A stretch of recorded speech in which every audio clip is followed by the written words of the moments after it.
En el Distrito Informativo te presentamos el comentario de la periodista Oglanesia Pérez.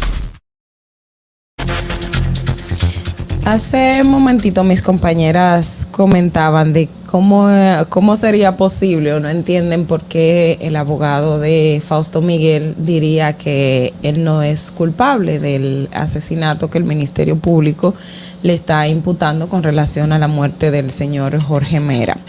Esto en términos jurídicos básicamente es una forma de explicar lo que dice el Código Procesal Penal y lo que dicen nuestras leyes, que una persona es inocente hasta que un tribunal emita una decisión que diga que es culpable y esa decisión se vuelva irrevocable, es decir, que adquiera el carácter de la cosa irrevocablemente juzgada y que esa persona tiene que cumplir condena. Es básicamente lo que querría decir Ivo René al hacer esa puntualización. Sin embargo, algo sí quiero tomar de referencia en este caso y quiero hablarlo. En el otro día mencionábamos y ayer tuvimos la discusión de la cobertura periodística para los casos en funeraria, o sea, de cómo la prensa aborda y cómo la prensa trata estos temas. Y entonces aquí también quiero tomar el aspecto de cómo la prensa aborda en términos judiciales cuando hay hechos parecidos. Y lo quiero tomar como referencia porque ya lo hemos vivido. El caso de Mateo Aquino Febrillet, cuando lamentablemente también falleció porque Blas Peralta le dio unos disparos que no eran dirigidos a él, pero sí a la persona que iba en su vehículo. Cuando la muerte del comunicador Claudio Nasco, que fue asesinado en una cabaña, y puedo citar muchísimos otros casos más. En este tipo de casos, siempre la defensa o los abogados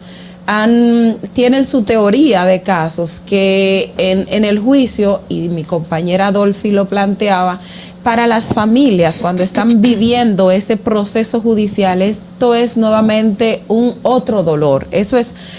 otro escenario, porque además de que estamos hablando de la muerte de la persona que fue asesinada por quien es imputado, está todo lo que dice el abogado, todo lo que dice la defensa, y en cierto modo es como matar nuevamente a esa persona. Y ahí está también el rol de nosotros los medios de comunicación, de qué tipo de cobertura y qué tipo de cosas durante la incidencia de un proceso nosotros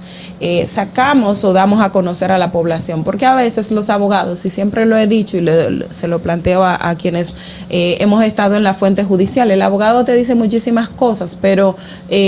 todo es parte de una estrategia claramente establecida, y uno de nuestros roles como medio de comunicación y periodista es también discernir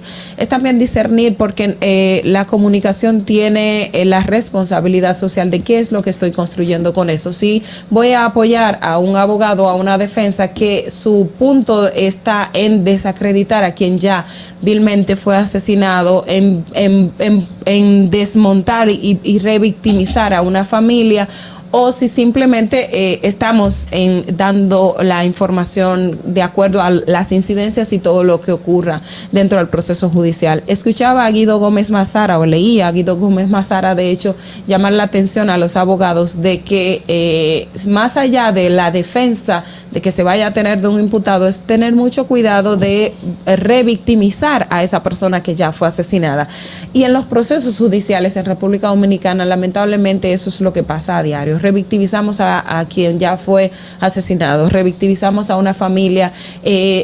Volvemos, es como como la llaga de Jesucristo a los cristianos y los que leemos la Biblia, de que cuando él resucitó, le dijo, bueno, para yo saber si eres tú, déjame poner mis dedos en tus heridas. Entonces es como nuevamente volver a abrir una herida que no ha sanado por completo. Entonces los procesos judiciales lamentablemente tienen estas características, pero de nosotros depende de qué tanta cabida demos a esa información o esas cuestiones que van más en denigrar a una persona que ya lo estuvo. Con esto no quiero decir que no se dé ni se haga la información de todo lo que acontezca, pero sí está la parte de la responsabilidad de hasta qué punto, qué cosas nosotros vamos a a colocar en la palestra pública, que pueden sonar muy sensacionalistas, que pueden sonar de hecho muy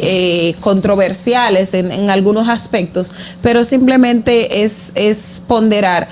qué tanto estamos haciendo con esa información que va o que sale o que va a salir durante un procedimiento. Y vuelvo y digo, esto no es censura previa, ni esto es no decir lo que está ocurriendo, pero sí tener mucho criterio a la hora de lo que vamos a transmitir a la población, porque se suele dar en estos escenarios de revictimizar a quien ya está muerto de manera violenta, de una manera vil, porque y se llega al extremo de que a veces se quiere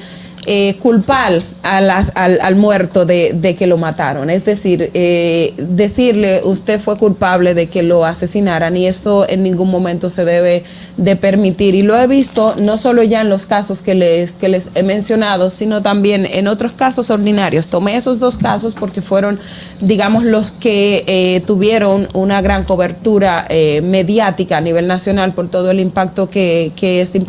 significaba, pero lo hemos visto y lo vemos a diario en los tribunales con casos donde al final la víctima termina siendo responsable de su propia muerte, a decir por algunas cosas que se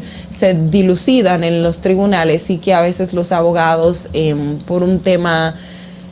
yo no sé ni qué, lo dicen y hacen mucho más mal que bien. Entonces básicamente esto es un llamado de nuestro papel y nuestro rol en este proceso doloroso, no solo para la familia, sino para la sociedad en sentido general, pero también que tiene mucho que ver de si estamos o estaríamos cristando responsabilidad a una persona de que ya lo tiene. Fernando.